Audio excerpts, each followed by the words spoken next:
साथियों नमस्कार। आप सभी का फिर से स्वागत है स्टॉक प्रॉफिट इंडिया के इस चैनल पर। आज का वीडियो कुछ बड़ा हो सकता है, लेकिन मुझे यकीन और पूरा विश्वास है यदि आपने इस वीडियो को देख लिया तो कल मार्केट खुलने से पहले पूरी तैयारी आपकी हो जाएगी। तो कृपया अंत तक इस वीडियो को देखें। इस वीडियो में आज बहुत कुछ बताया जाएगा, आपको कहाँ कहाँ ध्यान देना है और मार्केट में आज क्या सेंटीमेंट रहे। चलिए शुरुआत करते हैं। सबसे पहले आज निफ्टी 50 और निफ्टी बैंक से तो ऐसी कोई गिरावट कहीं देखने को नहीं मिली है या ऐसी कोई तेजी दोनों इंडेक्स में ज़्यादा कुछ देखने को नहीं मिला है। जो सुबह मार्केट खुलने से पहले आपको वीडियो में बताया गया था, एक रेंज बाउंड मार्केट रहेगा, वही सिनेरियो देखने को मिला है। आज एक जो चीज़ देखने लायक है, फिर से वही एफआई ने आज सेल किया है और डीआई ने आज माल उठाया है। तो एफआई की सेल आज फिर से शुरू हुई है, कल बाइंग थी, आज उन्होंने माल को बेचा है। डीआई ने कुछ हद तक उसे लिया, खरीदा है, लेकिन पूरा एब्जॉर्ब नहीं कर पाए। चलिए हम आगे बढ़ते हैं, बात कर लेते हैं गिफ्टी निफ्टी की। गिफ्ट निफ्टी भी लगभग 25,000 के आसपास ट्रेड कर रहा है। वहाँ भी कोई ऐसा एक्टिविटी नहीं दिखाई दे रही है, वो भी फ्लैट है। चलिए आगे बढ़ते हैं। आज जो देखने वाली चीज़ रही है वो कुछ स्टॉक रहे हैं जो टॉप गेनर बन के निकले हैं। एनबीसीसी, जैसा कि आप लोगों को न्यूज़ पता है कि एनबीसीसी डिविडेंड और बोनस का प्लान कर रहा है। शायद डिविडेंड का ऐलान भी कर दिया है और बोनस का प्लान कर रहा है। एलटीआईएम में उसका चार्ट आप सभी को पहले ही बता दिया गया था, चार्ट में एक तेजी दिखाई दे रही है। आज जो देखने वाली चीज़ है वो है इंजीनियर्स इंडिया लिमिटेड। इसका चार्ट हम बाद में देखते हैं, उसका रिव्यू करते हैं, उसमें क्या कुछ नज़र आ रहा है। प्रमुख न्यूज़ की बात करें तो आज की प्रमुख न्यूज़ में है, आज कैबिनेट ने कुछ डिसीजन लिए हैं, जिसमें 12 इंडस्ट्रियल पार्क, 200 स्मार्ट सिटी, इन सब चीज़ों का एक फंड भी जारी किया गया है, जो करीब 28,602 करोड़ रुपए का फंड है। तो हमें उस सरकार के जो लक्ष्य हैं, जो उद्देश्य हैं, उन पर फोकस करना चाहिए। निश्चित तौर पे वहाँ एक हमें एक्टिविटी दिखाई देगी। तो उसमें आप देख सकते हैं इंफ्रा के कुछ स्टॉक्स हैं, जिसका बेनिफिट इस कैबिनेट की जो भी पारित हुए हैं आज बिल, उससे होने वाला होगा। वो भी हम आगे डिस्कस करेंगे, कौन कौन से वो स्टॉक होंगे जहाँ पे आपको ध्यान देने की ज़रूरत है, और जो स्टॉक इस समय बाइंग लेवल पे हैं, कुछ ब्रेकआउट लेवल पर हैं, वो भी आगे डिस्कस करेंगे। अब हम बढ़ते हैं आगे, और इसमें सबसे पहले देखते हैं टॉप लूजर, जिसमें टाटा एलेक्सी पिछले 2 दिनों काफ़ी एक रैली देखने को मिली, के फिनटेक में रैली देखने को मिली। इनमें वही आज थोड़ी सी प्रॉफिट बुकिंग दिखाई दी है। बीएलएस का चार्ट, जो हमारे पुराने फॉलोवर हैं उनको भी इस काफ़ी पहले रिव्यू किया गया था बीएलएस का चार्ट, वहाँ भी आज एक तेजी देखने को मिली है। अब आगे बढ़ते हैं, जहाँ पे आपको ध्यान देना है, कौन से ऐसी चीज़ें हैं जो मार्केट खुलने से पहले हमको ध्यान देना चाहिए। उसमें जो चीज़ देखने लायक है वो आई है हुडको में। हुडको का आप चार्ट बिल्कुल स्टडी कीजिए। जी माई ट्रिप, इसका चार्ट भी आप स्टडी कीजिए। और एनबीसीसी, इसमें भी अभी स्ट्रेंथ दिखाई दे रही है, तो इनके चार्ट आप स्टडी कर सकते हैं।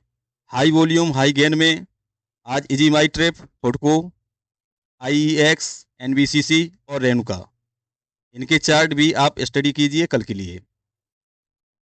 चलिए आगे बढ़ते हैं कुछ खास और समाचार पे, जिसमें सबसे पहला जो प्रमुख समाचार है वो है सेबी की तरफ से 2 पन्ने की गाइडलाइंस जारी करना, या उसे कहें चेतावनी जारी की है। उस चेतावनी में उन्होंने ये कहा है कि आईपीओ में पैसा लगाने से पहले आप आईपीओ को भली भांति पढ़ लें, पूरी स्टडी कर लें, वित्तीय सलाहकार से सलाह ले लें, तभी आईपीओ में पैसा लगाएं। ये कोई नई बात नहीं है, ये सेबी की तरफ से पहले भी कई बार किया जा चुका है और सेबी की तरफ से ऑलरेडी ये गाइडलाइंस पहले से जारी है। अब रिटेलर करते क्या हैं, आईपीओ में वो जाते हैं, खासतौर से हम बात कर रहे हैं यहाँ एसएमई आईपीओ की, जो कि इस समय बहुचर्चित आईपीओ एक आया है, दिल्ली का आईपीओ, जो यामा गाड़ियों को सेल करता है और उसकी सर्विस भी देता है। उन्होंने आईपीओ के जरिए 12 करोड़ रुपए का फंड जुटाने का प्लान था। 12 करोड़ के बदले में 4800 करोड़ का सब्सक्रिप्शन हुआ है उस आईपीओ का। इस बात से आप अंदाजा लगा सकते हैं कि वो कितनी छोटी कंपनी, उसमें मीडिया ने भी कई कवर किया है उस चीज़ को। मीडिया ने दिखाया है कि उनका टोटल स्टाफ जो है वो 8 लोगों का है। उनकी खुद की बिल्डिंग नहीं है, रेंट पे उनकी बिल्डिंग भी है। तो इतनी छोटी कंपनी में इतना भर भर के सब्सक्रिप्शन होना, ये कहीं ना कहीं हमें सावधान रहने की ज़रूरत है। खासतौर से रिटेलर को हम ये कहना चाहेंगे कि कोई भी आईपीओ आए, उसमें रिटेलर सिर्फ जीएमपी देखकर पैसा लगाता है। जीएमपी एक ग्रे मार्केट होता है, जो एक प्रकार से यूं समझ लें, जैसे इलेक्शन से पहले एग्जिट पोल आते हैं, एग्जिट पोल कुछ भी दिखा देते हैं, रियलिटी से उनका कोई वास्तविक संबंध नहीं होता है। आपने अभी जून में भी देखा वही चीज़। तो जीएमपी भी वही है कि आईपीओ से पहले ग्रे मार्केट प्राइस का शो होना, उसको देख के वो जितना ज़्यादा होता है, रिटेलर वहीं ललचाता है और पैसे लगाता है, जबकि वो ऐसा कोई पैमाना नहीं है जिससे आईपीओ को तौला जा सके। तो इस पे रिटेलर खास ध्यान दें कि जीएमपी देख के पैसा न लगाएं। पूरे आईपीओ की जो भी स्टॉक है, जो भी कंपनी है, उसकी पूरी स्टडी करें, फाइनेंशियल देखें, उसके वर्क को देखें, जाके उसमें आईपीओ में पैसा लगाएं। एसएमई के बाद वो स्टॉक मेन बोर्ड में आ जाता है और वो आम तौर पे जैसे कि एसएमई में जो ट्रेड होती है वो लॉट में होती है, और जो मेन बोर्ड के आईपीओ होते हैं, जो स्टॉक्स होते हैं, उनकी ट्रेडिंग आप कितनी भी क्वांटिटी में कर सकते हैं। तो एसएमई आईपीओ धीरे धीरे बदल के मेन बोर्ड में भी काफ़ी बदल जाते हैं। तो फिर उनका वही होता है जो वास्तविक, जहाँ ये चीज़ देखी गई है कि उनकी फाइनेंशियल स्थिति जो मजबूत है, वो मेन बोर्ड में आ जाते हैं। अभी पिछले 4 साल में सबसे ज़्यादा एसएमई के आईपीओ आए हैं,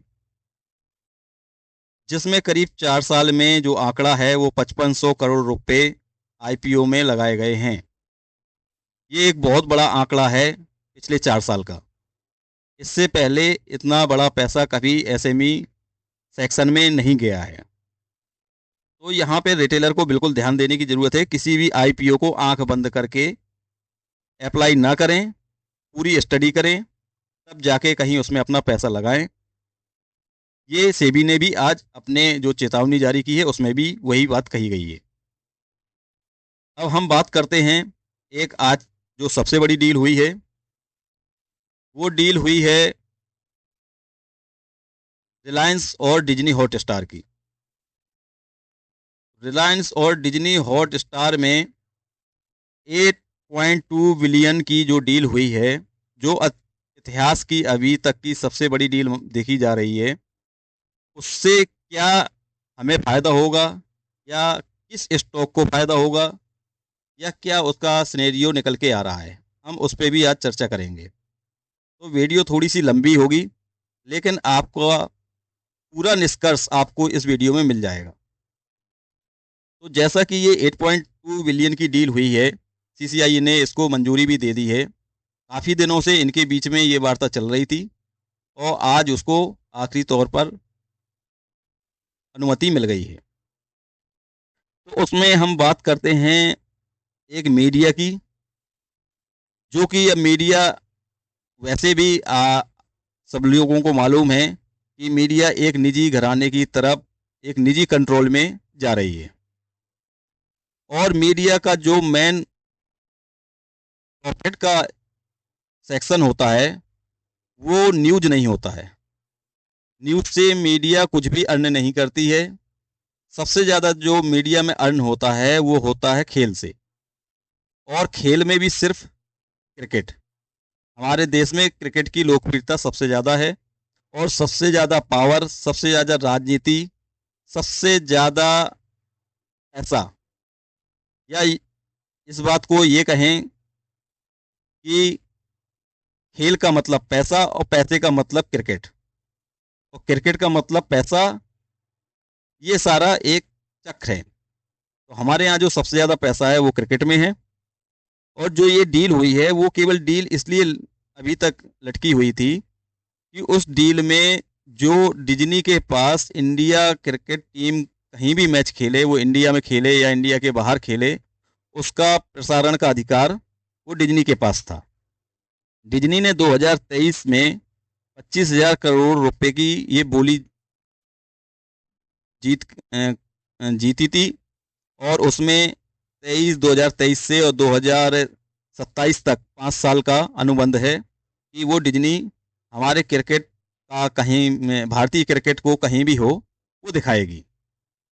अब उसमें एक प्रतिस्पर्धा थी कि आईपीएल का जो बोली थी वो जीती थी हमारे यहाँ जियो ने। तो जियो आईपीएल को दिखाता था, और दोनों में ये प्रतिस्पर्धा थी कि वो फ्री दिखाने को मजबूर हुए, और इन्होंने आईपीएल भी फ्री दिखाया, जबकि आईपीएल पहले हम कुछ सब्सक्रिप्शन लेके, कुछ फीस देके उसे देख पाते थे। तो अब पूरा एकाधिकार क्षेत्र जो मिल गया है वो जियो को मिल गया है। अब जियो के पास आईपीएल भी होगा, और जियो के पास इंटरनेशनल क्रिकेट जो भारतीय खेलेंगे उसका भी एक उन्हें पावर मिल गया है दिखाने का। तो इसमें अब होगा ये कि हम जो अभी फ्री में चीज़ें देख पा रहे थे, हो सकता है कि वो आगे चल के उसके लिए हमें कुछ पैसे देने पड़ें, और उस पैसे के देने के बाद भी हम इन चीज़ों का आनंद ले सकते हैं। इससे जो फ़ायदा है वो निश्चित तौर पे रिलायंस को हो रहा है, और रिलायंस ने ये जो डील है, ये कन्फर्मेशन आज हुई है, और कल रिलायंस की एजीएम की बैठक है। हो सकता है एजीएम की बैठक में अंबानी जी कुछ इस बारे में कोई कमेंट्री भी आए। हम रिलायंस का चार्ट भी एक स्टडी करेंगे, रिलायंस के चार्ट में क्या है।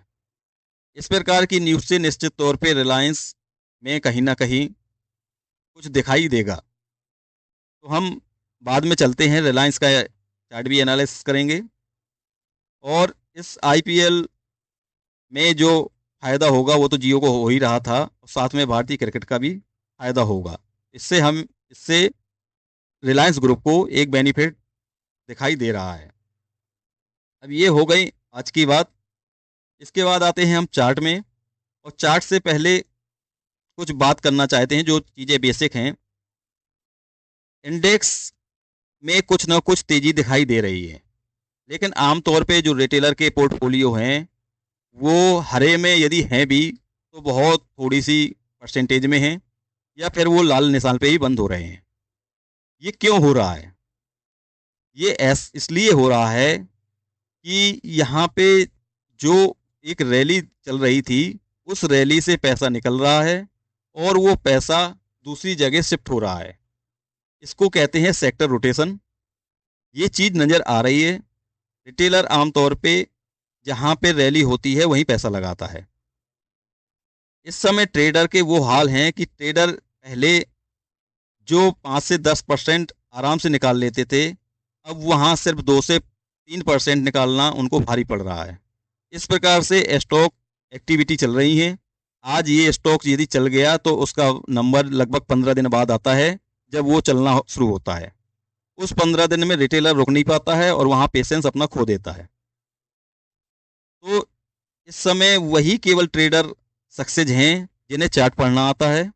बिना चार्ट के पढ़े हुए, बिना चार्ट को स्टडी किए हुए कोई भी ट्रेडर इस समय सक्सेस नहीं है। इसलिए आप अपना जो विशेष ध्यान है वो चार्ट में लगाइए। चार्ट सब कुछ बता देता है। इस समय जहां ब्रेकआउट आ रहे हैं वहीं तेजी दिखाई दे रही है। वो तेजी सिर्फ एक दिन की होती है।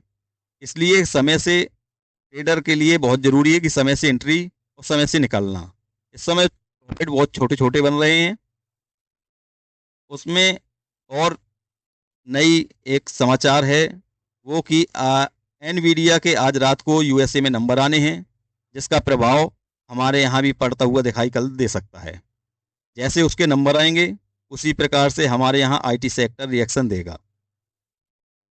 और नेक्स्ट जो न्यूज है वो ये है कि वॉरेन बफेट ने फिर से अपना स्टेक सेल किया है, अपने माल को हल्का किया है। तो उनका निकलना ये कहीं ना कहीं कल के मार्केट में एक इम्पैक्ट डालेगा। इसलिए बिना चार्ट को स्टडी किए हुए आप ट्रेडिंग ना करें। यदि अभी तक रिटेलर कहीं भी पैसा लगाया और वो पैसा उसमें बना लेता था, अब वो चीज़ बिना चार्ट के संभव नज़र नहीं आ रही है।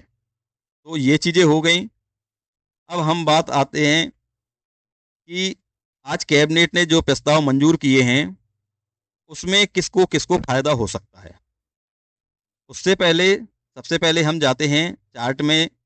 चार्ट में सबसे पहला चार्ट आपके सामने है, वो है रिलायंस इंडस्ट्री का। रिलायंस इंडस्ट्री के चार्ट में क्या कुछ दिखाई दे रहा है स्टडी करने पे, वो हम आपके सामने अपना व्यू रख रहे हैं। बाकी हमारी कोई रिकमेंडेशन खरीदने या बेचने की नहीं है। आप अपनी स्टडी, अपना निर्णय स्वयं लें। हम सिर्फ चार्ट जो चीज़ें बता रहा है उस चीज़ को आपके सामने रख रहे हैं। अब ये देखिए चार्ट में जो रिलायंस का स्टॉक है वो एक चैनल में ट्रेड कर रहा है। इसे हम ड्रॉ करते हैं। ये देखिए ये उसी चैनल में काम कर रहा है। अब कल आज की जो डील हुई है इससे इसमें निश्चित तौर पे रिएक्शन दिखाई देगा और ये अब इस चैनल के रेजिस्टेंस के पास जाता हुआ दिखाई दे रहा है। आने वाले कुछ दिनों में रिलायंस का चार्ट जो शो कर रहा है वो लगभग 3500 का लेवल शो कर रहा है। तो आप इसमें ध्यान दे सकते हैं। जो भी करना है वो निर्णय आपका होगा। ये सिर्फ हमने चार्ट स्टडी किया है। तो इसका चार्ट स्ट्रॉन्ग है और जो हमारे पुराने फॉलोवर हैं उनको हम काफ़ी समय से बताया जा रहा है हमारे द्वारा कि 2840 रुपये जो इसका लेवल था वो इन्वेस्टिंग के लिए बहुत अच्छा लेवल था। अभी भी ये अपने सपोर्ट लेवल के आसपास ही है और इस चैनल को यदि ये फॉलो करता है तो 3500 का लेवल रिलायंस के चार्ट में नज़र आ रहा है। ये चार्ट आपके सामने है और ये इसका लेवल यदि ये जाता है तो ये 3500 का लेवल वहाँ जाके रेजिस्टेंस फेस करेगा और यदि इस चैनल का ब्रेकआउट होता है तो रिलायंस में एक बड़ी तेजी देखने को मिल सकती है। दूसरा स्टॉक है जो हम देखने जा रहे हैं वो है आईटीडी। आईटीडी में एक बहुत अच्छी चार्ट स्ट्रॉन्गनेस देखने को मिल रही है। ये आपके सामने आईटीडी सीमेंटेशन लिमिटेड कंपनी है। इसका चार्ट आप लोग स्टडी कीजिए। बहुत बुलिश चार्ट है, बहुत स्ट्रॉन्ग चार्ट है। ये इसका वीकली चार्ट है और वीकली चार्ट में इसका जो चाल है चार्ट में वो देखिए, इसने पहले इस ट्रेंड लाइन को फॉलो किया। इस ट्रेंड लाइन से ये यहाँ आया। इस ट्रेंड लाइन के बाद इसने फिर से एक नई क्रिएट की, नई ट्रेंड लाइन की, वो भी अपसाइड में। अब अपसाइड में ये ट्रेंड लाइन ये बन गई। इसके बाद इसने उसी को फॉलो किया। उसके बाद ये चलने के बाद फिर से इसने एक नई ट्रेंड लाइन जारी कर दी। उस ट्रेंड लाइन को ये बराबर फॉलो कर रहा है और आप देख सकते हैं कि इसमें जो ट्रेंड है वो लगातार बुलिश ट्रेंड बना हुआ है और इसका जो ब्रेकआउट लेवल है वो 588 रुपये के आसपास का है, 590 रुपये का है राउंड फिगर में। तो ये इसका ब्रेकआउट लेवल है और यहाँ से ये दीदी ये ब्रेकआउट करता है तो नई ट्रेंड लाइन ये फिर से बनाएगा जो कि और बुलिश होगी। यदि इसके हम वन डे कैंडल में आते हैं तो आपको और अच्छे से समझ में आएगा कि इस चार्ट में कितनी स्ट्रेंथ है। चलिए जूम कर लेते हैं 1 मिनट।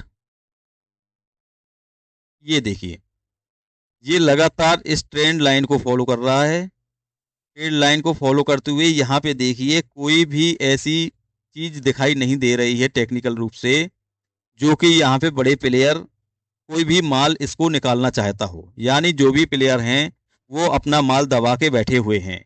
इस प्रकार के स्टॉक यदि चार्ट शो करता है, तो निश्चित तौर पे हम जैसे रिटेलर इसका ध्यान नहीं देते हैं, और जो चीज़ हमें लेनी चाहिए, जो वास्तव में मजबूत दिखाई दे रही है चार्ट पे, उस चीज़ से हम वंचित हो जाते हैं। तो रिटेलर के तौर पे आप यदि हमारे प्लेटफॉर्म से जुड़े हैं, तो ये निश्चित तौर पे कि आप अब रिटेलर की में जो लॉस करते थे, वो लॉस आपका लगभग नहीं होगा।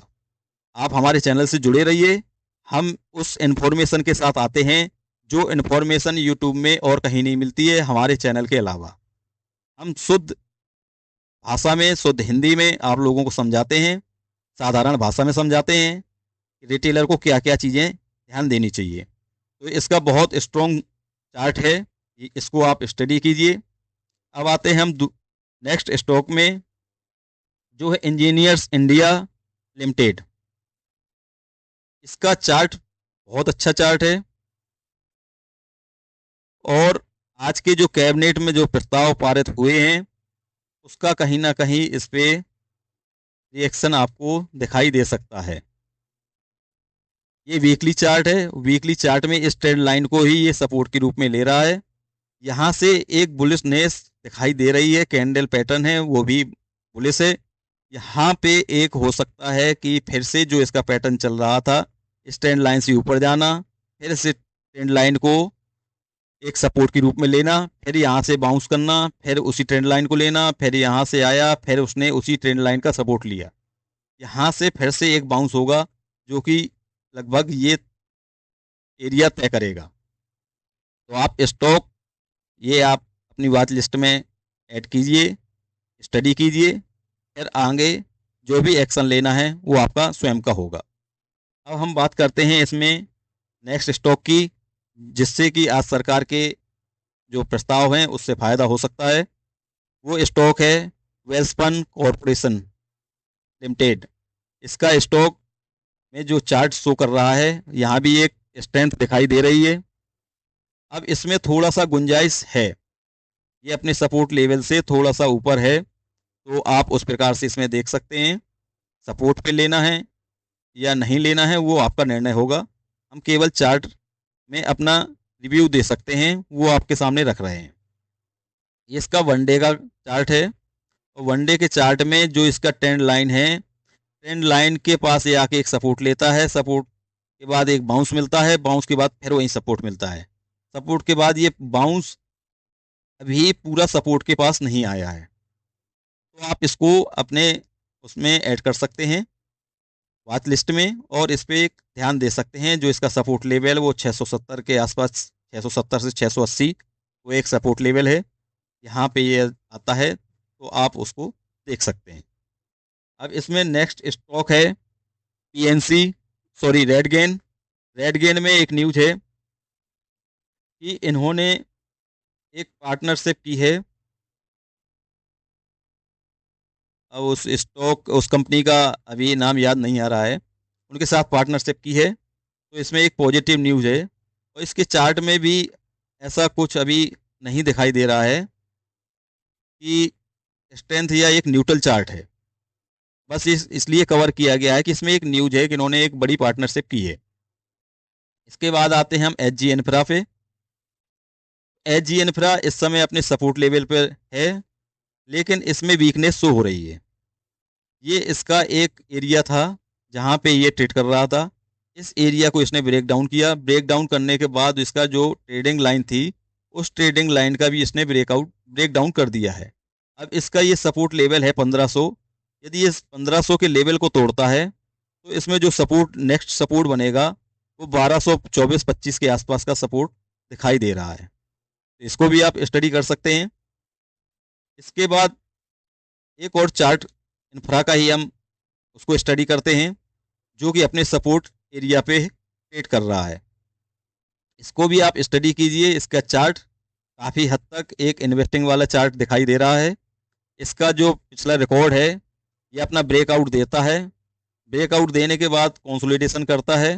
यहाँ पे भी आप देख सकते हैं हम ट्रेड लाइन डालने की कोशिश कर रहे हैं यहाँ पे भी। ये देखिए, ये ट्रेंड लाइन ये इसी को फॉलो करता है। इसने यहाँ पे ब्रेकआउट किया, ब्रेकआउट करने के बाद इसने काफ़ी वक्त यहीं गुजारा एक चैनल में, और फिर से उसका ब्रेकआउट किया।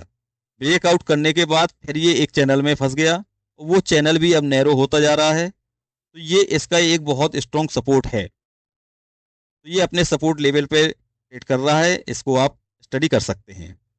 तो आज के वीडियो में आपको बहुत कुछ जानकारी मिली होगी, और इसी प्रकार के नई इन्फॉर्मेशन पाने के लिए आप हमारे चैनल को सब्सक्राइब करें, लाइक करें, ताकि हमें मोटिवेट मिल सके, और साथ में हमारे चैनल को शेयर जरूर करें, ताकि जो आम निवेशक हैं वो होने वाले लॉस से बच सकें। धन्यवाद आप सभी का, जुड़े रहिए हमारे साथ। धन्यवाद।